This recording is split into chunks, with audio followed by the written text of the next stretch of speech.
Schwarzenegger. Where you guys at?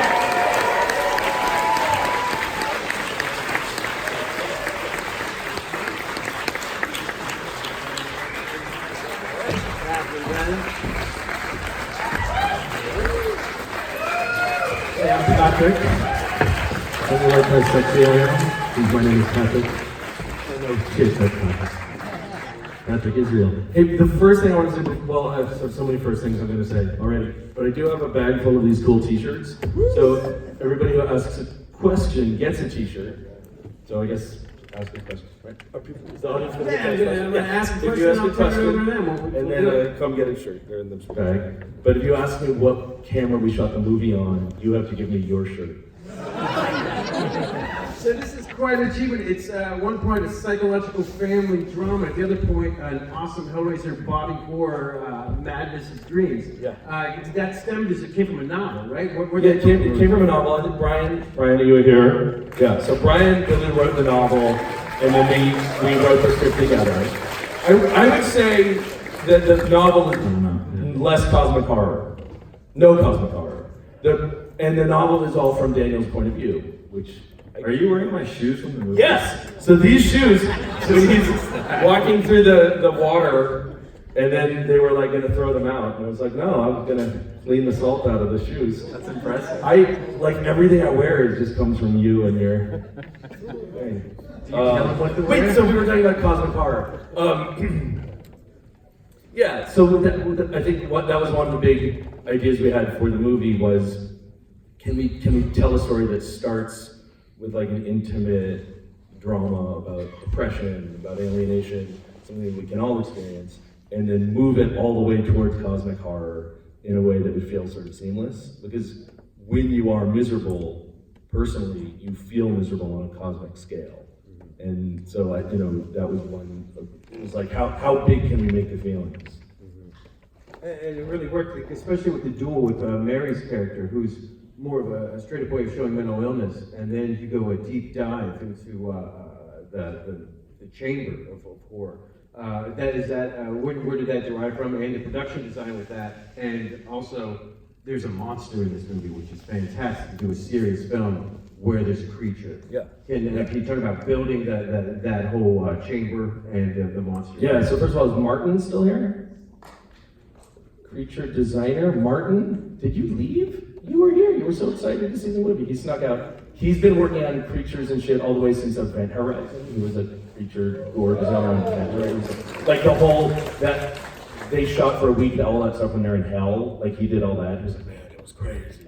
So he really helped. He was the first person in the movie we talked to a year before we shot the movie. We talked to Martin about what the creatures would look like and how when he's a demon, like his head would look like the fortress that he lives in. They only realized after the 7.5 hours of makeup that they couldn't tell it was me after the makeup. And I'm an eating fanatic. I have to eat, so they came to me and they were like, "Hey, Patrick, we know you really like to eat a lot. You're not going to be able to eat for 7 hours straight. So is there something we can do for you? Like, can we get you some weight gainer shakes before?" So they got me all these peanut butter shakes to drink in the morning, and then after the 7.5 hours, they're like, "Wow, we can't tell it's Patrick." Yeah, but the truth is, we just wanted you to be really cranky because you're playing a form of pure evil. Thanks. And It was a Snickers ad. as frightening as the demon is, Daniel is just as frightening in human form as a guy. Like you talk about casting Patrick and working together in this to create Daniel. Yeah, man. So we rehearsed for a full week before we started shooting, which was great, and it was mostly Patrick and Miles, who plays Luke, working together and sort of figuring out how to seem like they had this long history. And I think one of the things that I thought was so interesting about you when you immediately started on the project was that you dyed your hair right off the bat, right? And you sent me all of these ideas about clothing. Yeah, I think that one of the coolest parts was Adam let me be in charge of kind of costume design. And we started this Pinterest board weeks before we started shooting of ideas for Daniel's costume, for what we wanted him to look like, to feel like, from hair to the jeans to the mesh shirts that Adam now wears out on Friday nights, and everything. So he let me They still smell like you. Yeah, okay, good. Calm down there, buddy. No, but he let me really run free with the character and kind of, you know, all the different parts of the character, from the costume design to switching up some of the dialogue, or taking out a lot of the dialogue and letting just a lot of the facial expressions do the work, or you know, just myself on the screen rather than having all this dialogue. So we got to be pretty collaborative in that sense, and having the week or week and a half of me and Miles just kind of getting to know each other. Yeah. Hanging out and creating some sort of chemistry. And I think a fun part of your character, since you're playing a character that nobody else can see except for Miles, was finding a way that you could be really free.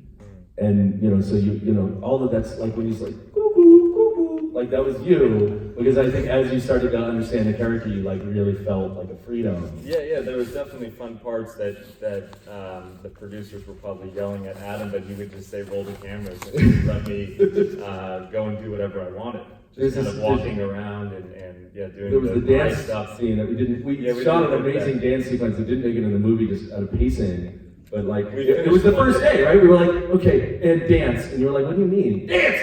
And then you did this like whole we finished awesome the thing. first day early, which is very unusual, and Adam came up to me and he was like, hey, we're at this school, there's this hallway that has beautiful lights,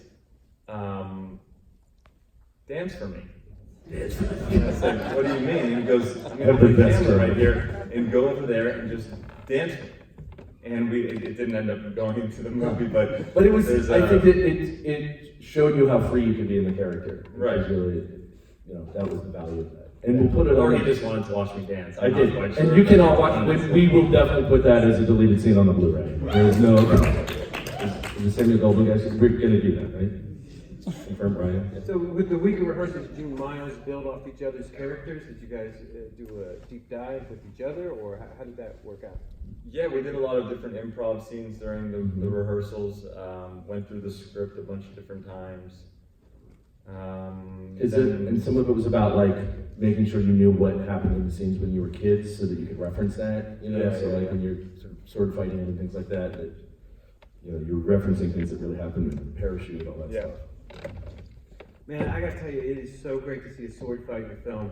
And you can never put a sword fight in a film, because how's that gonna work? Why would you have a fucking sword? Well, if you grew up sword fighting with broomsticks, and our fight coordinator, Monique Anderton, she did all of our fight coordination and also coordination. She also did like Atomic Blonde and Black Panther, yeah, all the Marvel movies, and she came in for like 2 weeks and taught these guys how to sword fight. It was sick. Have you ever sword fighted before? No, but I Has remember. anybody in your family ever sword fighted? I can't remember. Good one. I mean, that's a good one. What was that? What accent was that? Yeah, Monique was really great. I think she was like, I think the first day when you guys had sent us, or the first week to go do stunt coordinating and coordination and training for the sword fight and stuff like that. And at first in the script, it was like, you know, a page of it. So me and Miles were like, okay, yeah, it's gonna be pretty easy or whatever. And then they blocked off like 8 hours every day for a week, and we were like, what? And then we got there, and she was, but remember, she was, a movie now. she created these crazy stunt scenes where they were going on for 15 minutes. And so we got to the point where finally the producers and Adam got there to watch it, and they were like, this is, we can't film this. This is way too long. So, But we did mostly shot we it. put it, yeah, and it looked pretty good. Yeah, I think it looks sick, bro. Before we go out, I want to talk a little bit about the scissor scene, with a very intimate scene with you guys and mother. What was the set like with that? It seemed like it was intimate. Was there a big crew, or how did you guys go about it? Yeah, the crew wasn't any different that day than any other days. We just had these three great actors, and that was, in a way, that scene where he and his mother confront each other felt like the end of a part. Like that was the end of a movie that was 20 minutes long, and then he shows up and crosses over into a new movie. And that was probably one of the scenes that I was the most concerned about. And in the script, he was not in the bathtub. That was like we were trying to brainstorm like what's the best way to arrange him, because this is like, it's gonna be his first shot in the movie. It's gotta be awesome. In the script, it's like he's just standing over the shoulder. But I was like, yeah, but what? Well, actually, Lyle, the cinematographer, had this idea initially. He was like, what if he's in the bathtub? And I was like, that makes so much sense because if Daniel is like one part of Luke's mind, like when you're in your worst moments, you wish that you were just relaxing in a warm bathtub with flower petals looking like him and smiling. And so there's like a psychological truth to it that makes sense. And also, when you first reveal him and he's in the bathtub and it's the most insane, emotional, violent moment, but then you see all that, and it's like such a juxtaposition, Dancing for him and getting in the bathtub for him. I told the costume, the first day I talked to the costume designer, I was like, you need to make the men in my movie look so good that everyone will assume I'm gay. Like that has to be like if it's not just dripping. What other things I don't know what you you that did didn't first end year, up in the so. film that he had you film? We have a bunch of other parts, and I think Lyle, speaking of Lyle, I just watched, before I did this film, was Thoroughbreds. Yeah, he was also the cinematographer for Thoroughbreds and for Bad Batch and for Girl Yeah, Boss Bad One. Batch, which I enjoyed both of those films, so I was really stoked to work with Lyle, but he was also on the same page with Adam the whole time of just pretty much rolling during so many times. I mean, we spent a full day. A lot of the train stuff or the subway stuff didn't really get used. It got sporadically. And the but shit when your faces are glued together with the tendrils. Yeah. Right?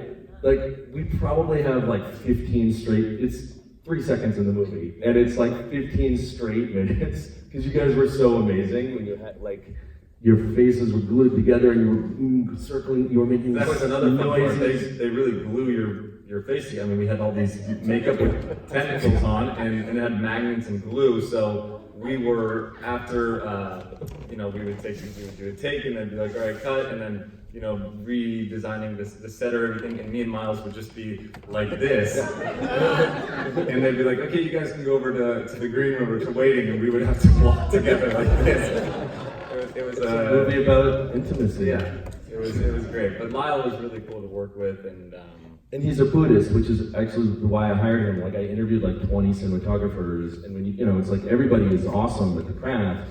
But I started talking, I was like, I think there's some, because this goes back to what you were saying about cosmic ideas. Like I told him this movie is Buddhist, and he was like, oh, I am Buddhist. I lived in Tibet for a year. I speak Chinese, and I have this like Buddhist name I was given.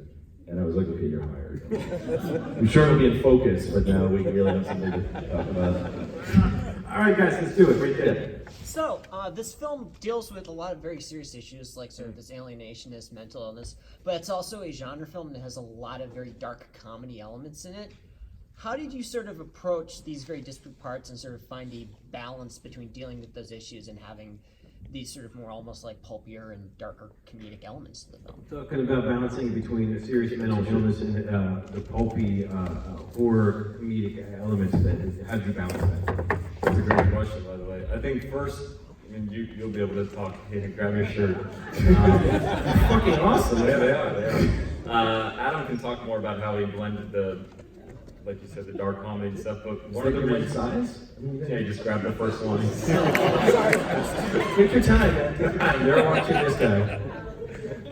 But one of the reasons I signed on to this project and why we meshed really well on FaceTime before I even went there for rehearsals and stuff was the idea of what you were talking about, that it does bring up some pretty serious topics, and it's kind of the toxic masculinity, the idea of mental health, and those subjects that are brought up in this film, and using this film as a medium to bring up and bring awareness to those ideas is such a pertinent thing in today's society. I think that the opening scene where you saw with the Thigpen with the shooting and stuff like that, unfortunately we've seen so much of that in society today, and a lot of it has to do with mental health and toxic masculinity and stuff. So I thought that obviously this is putting it in a negative way, but it's using film as a medium as a whole to bring awareness to those subjects, and that schizophrenia and toxic masculinity and mental health are real issues that people are going through. And contemporary masculinity is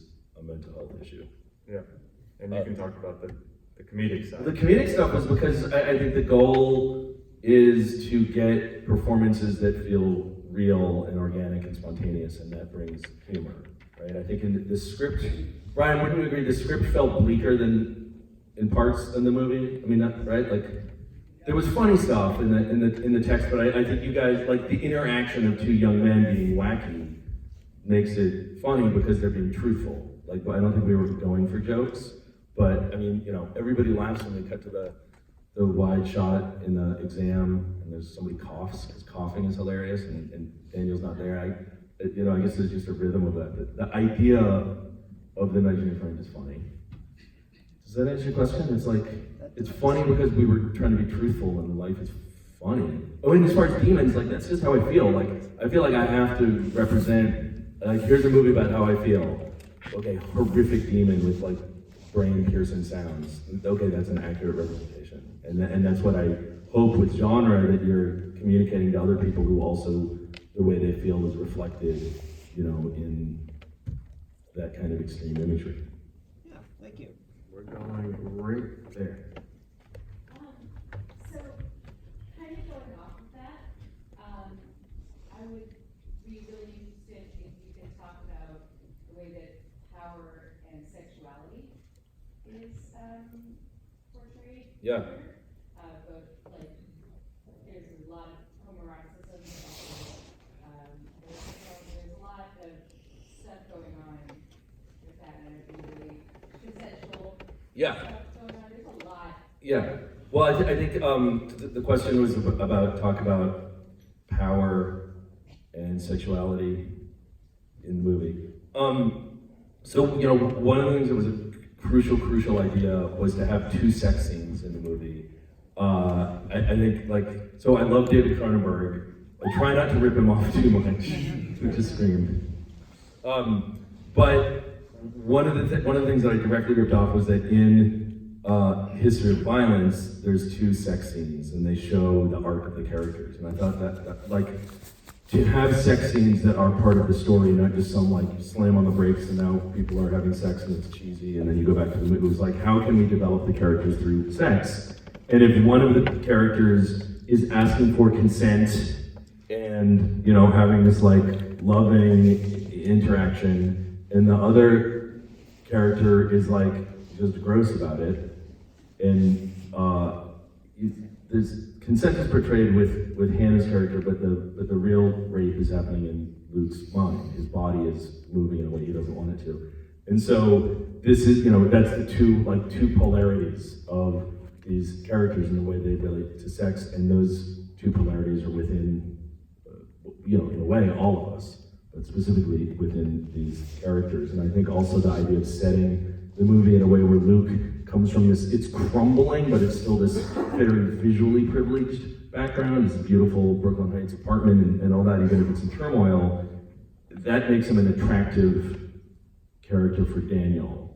And he's gonna be able to, it's like, one thing we talked about with the character was that he's got this incredible power. Why doesn't he just take over the prime minister and run the world or something? But he's just grabbing these teenage boys because he can't, he just wants, I just want this thing, so he takes the body of the and then just goes out. And that's what it's like to be a man. We can talk a lot more about it, but I think that sets you up. Come get your shirt, man. All right, we're going to go right there. Oh, we can't see the balcony. Okay. All right, we're going there, and then we'll go to the balcony. And then we gotta get him, he's so enthusiastic. There We're all We're gonna enthusiastic. make a triangle right over there. I worked on the creature effects with Martin Haskell. Oh, cool. There was an amazing sculptor, a legendary sculptor named Matt Rose, who worked on Daniel's makeup. Oh. He also sculpted the original Predator. So Oh, wow. Interesting synchronicity. Yeah. And he passed away in January, so this is one of the last features that he worked on. Oh, wow. Wow. Man, give it up. Did everybody hear that?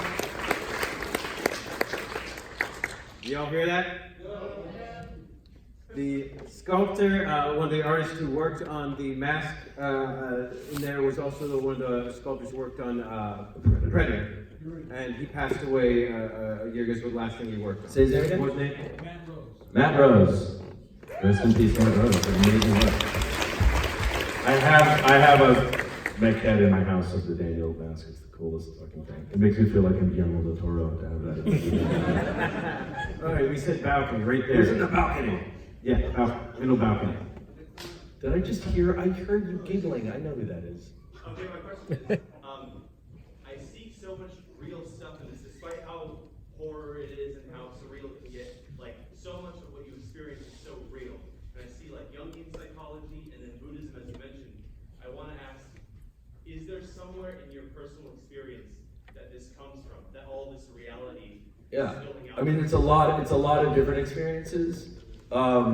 So what, suicide was a big part of my life, and like a close family member who committed suicide when I was young, that made a huge traumatic impact and gave me like a lifelong obsession with suicide. And more importantly than that, when I was in college, when I was exactly these characters' age, my best friend from when we were little kids went through exactly this. Like, he had a complete schizophrenic mental breakdown that ultimately had to take him to the mental hospital.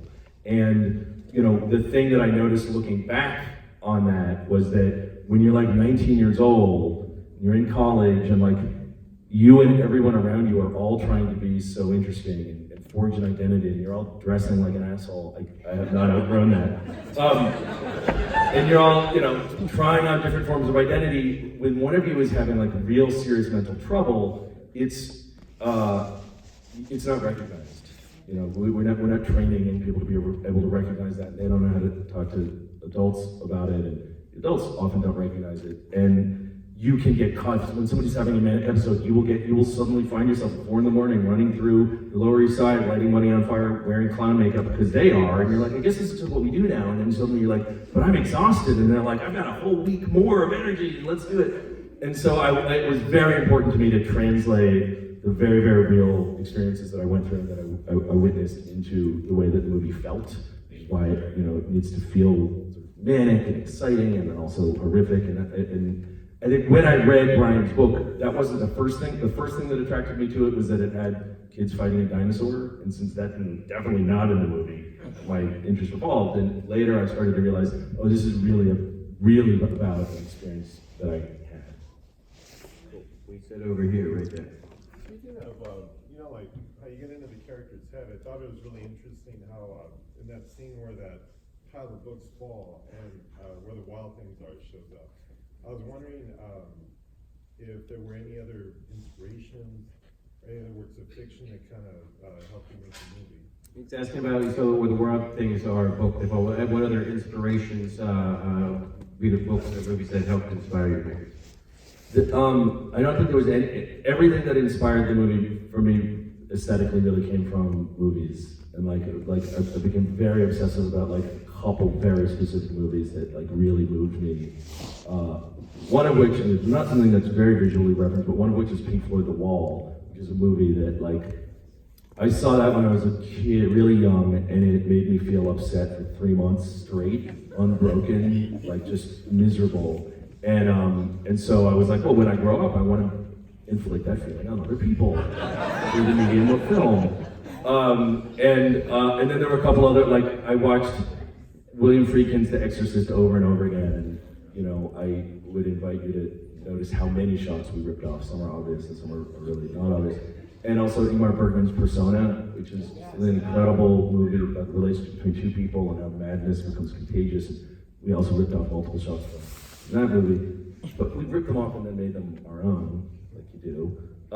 So it was, it's funny, having made this movie, I love watching movies more. I mean, I've always loved movies, but I love watching them more, even more now than I ever did before. Because like, the more I learn about how to make a movie, the more it's so exciting to watch a movie and take it apart and put it back together again. Requiem for a Dream was also, and obviously Jacob's Ladder, and I didn't cast Miles because he's the son of the star of Jacob's Ladder, but it is interesting that he wound up. Remember that when we were in rehearsal when he brought up Jacob's Ladder? And I was like, thank God you brought that up, I've been so like nervous about mentioning it to you. Normally any other actor, it's all I would talk to you about. But I didn't want him to think we were casting him because of that. You don't know what I'm talking about. I think Miles is Tim Robbins' son. Don't know, sorry, that wasn't obvious. Come get your t-shirt. Was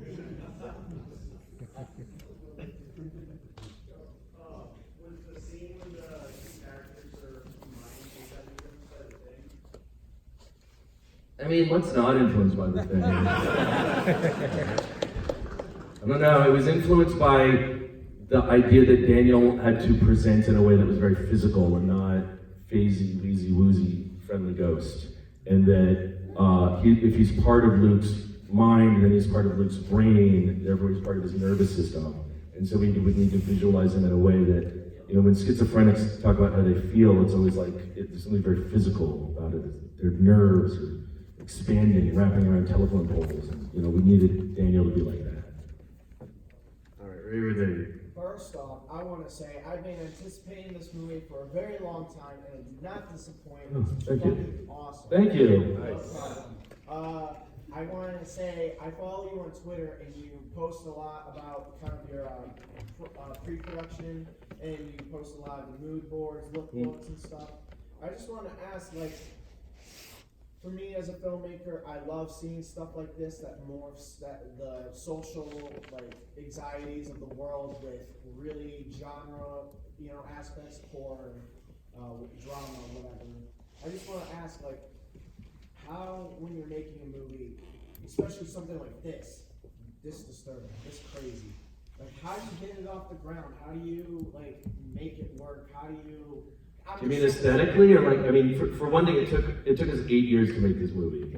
From the time that I met Brian at a party where he said, "I'm a guy and I wrote a book," to today, it's been 8 years. It'd be it's September. Yeah, it's probably exactly 8 years. I probably met you exactly 8 years ago today. I'm gonna just that. But so you know, in terms of that, like we had to make a whole other movie first and show it to Josh Waller.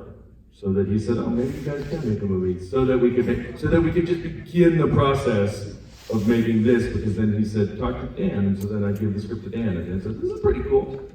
And then 5 years later, we shot it, and here we are.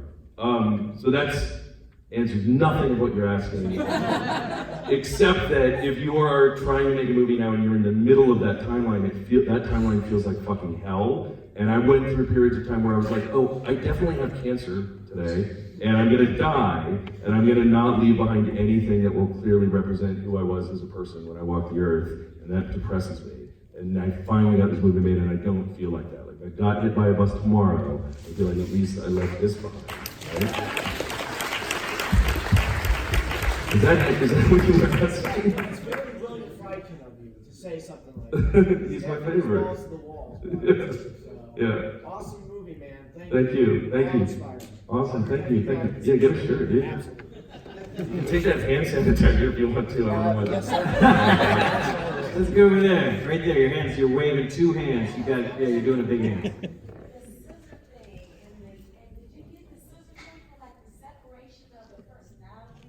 That's an interesting idea. Well, the scissors, did you say scissoring? Yes, the whole thing is a metaphor for scissoring. The scissors are because she's obsessed with cutting out words from books and trying to find meaning by inflicting this tiny violence on paper, and so that's what's in her hand when she decides to take that to the next level and actually harm herself.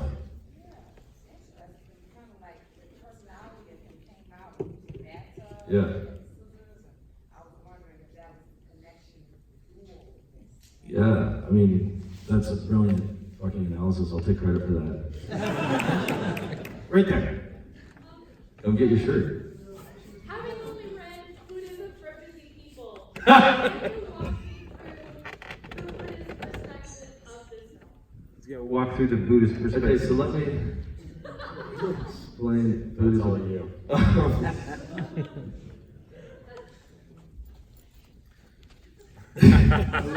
That's so broad. Number one principle in Buddhism is life is suffering. And so then everything that flows out of Buddhism is that's a truth, so then what do you do about it? And so when I started working on this movie, I wanted it just to be about life is suffering. And I wanted to make a statement that reminded everybody that society is terrible and violent, and you're gonna die, and we don't live in a society that recognizes death, and wake the fuck up, assholes. That was, in 2012 when we started writing. It was nihilism. And Then in 2016, when the election happened, I realized nihilism is really fucking boring.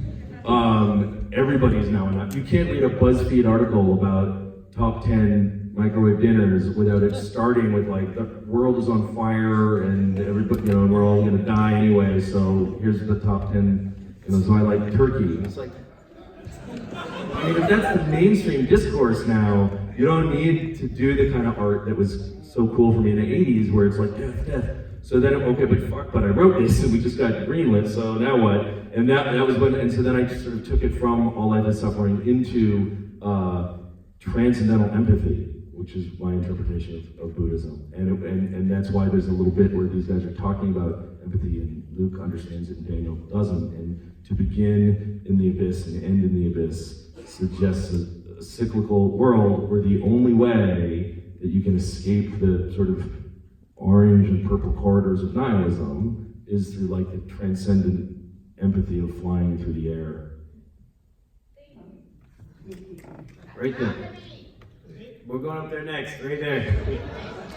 I was interested because you mentioned when you guys were, like, Patrick, when you were picking out, like, costume designs for, like, Daniel and whatnot, you put them together, Pinterest board and whatnot. And I was curious about, like, what kind of inspiration you were looking at when you were creating that, and also when you had to go into actually creating the character.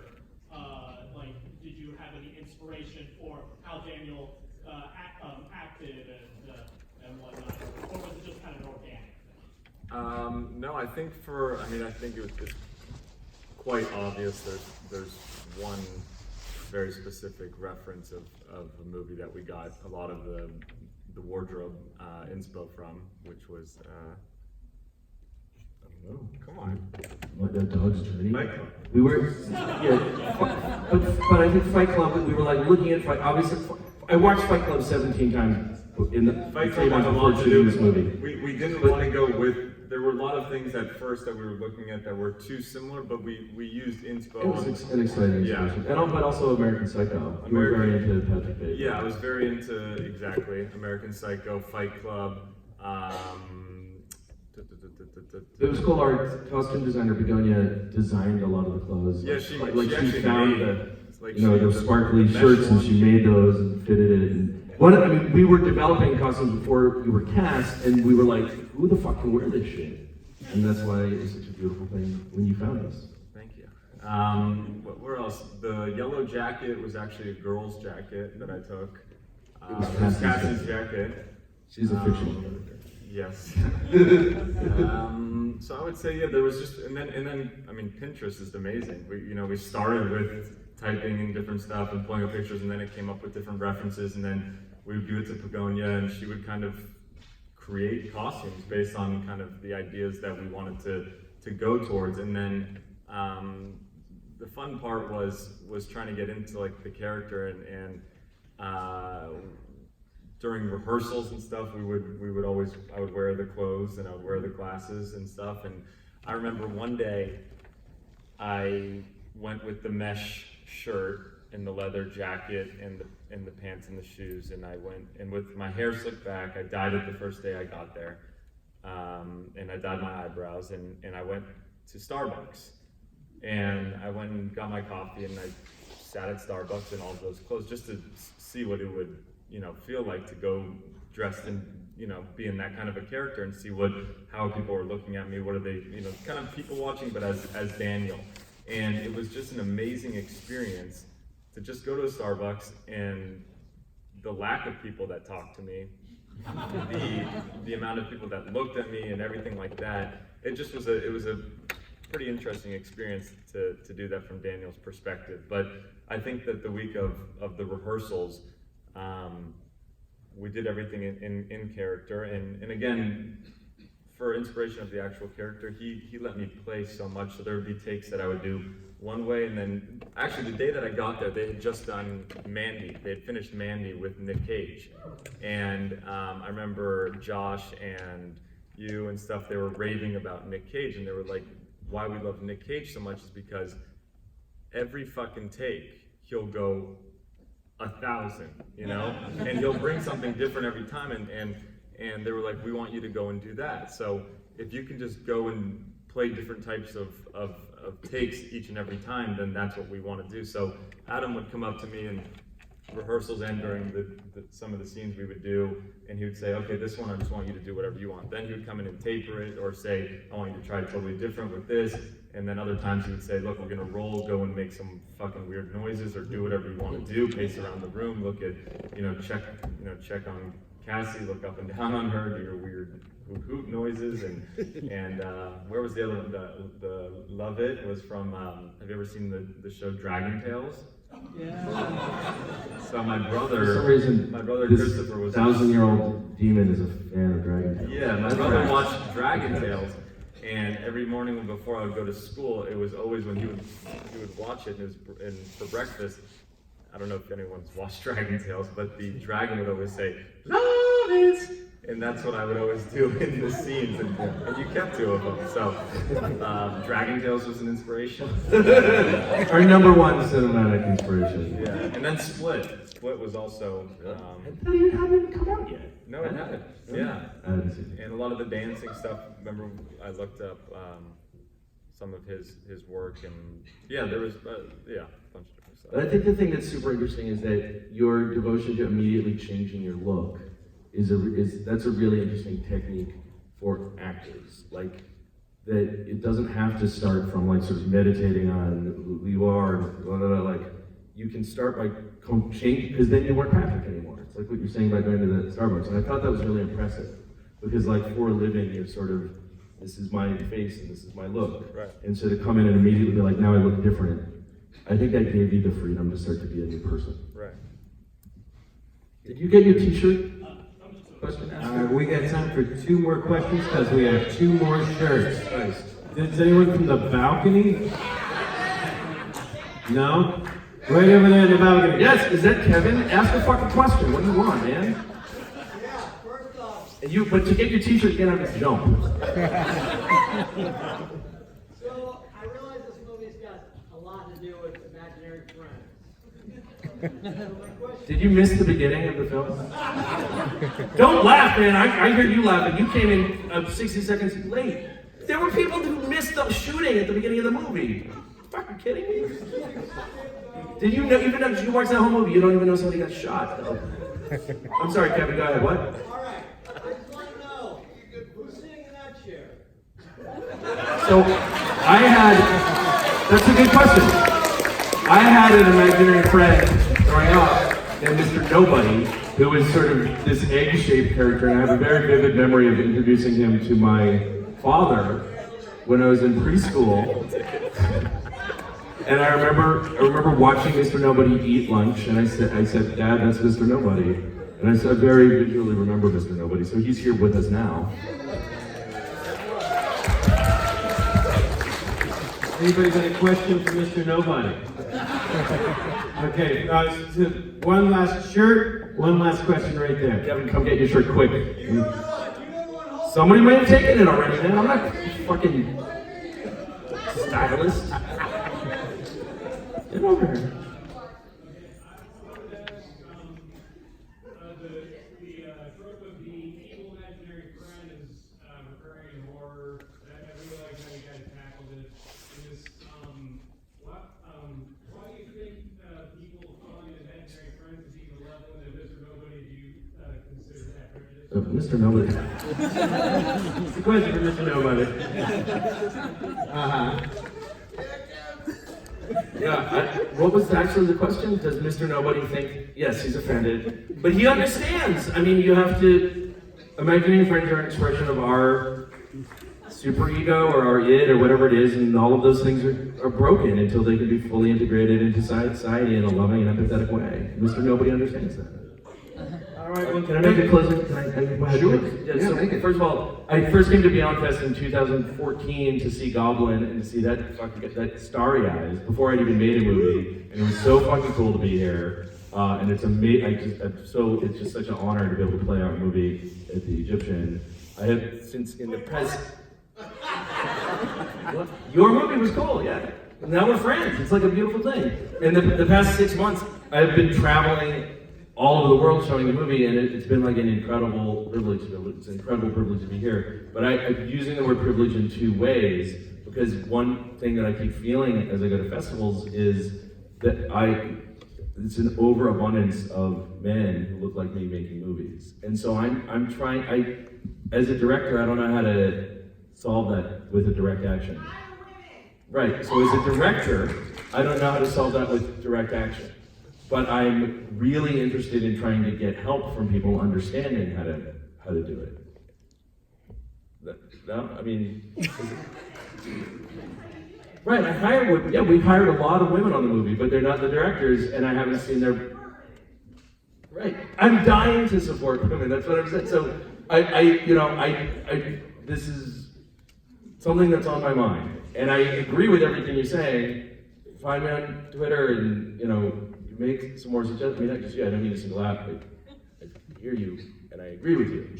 So I want all of you to find a way to talk to me and other people that you know about this, because I don't know what the answer is. I understand that the answer is for everybody to hire women, but if that's not happening, then what can we do individually? Like when I get together with a group of my friends who are filmmakers or my friends who are programmers at festivals, what can we talk about? How can we solve it? I'm interested in that. I don't know the answer, but I want to acknowledge that. Because I can't get it out of my mind. I think you know the answer, but I think what you're doing is part of the answer, is to tell everybody and encourage that in your colleagues. Awesome. Yes, I want to do that. Thank you. Adam, Patrick, Christian, everybody, thanks for coming out. Thank you guys very much.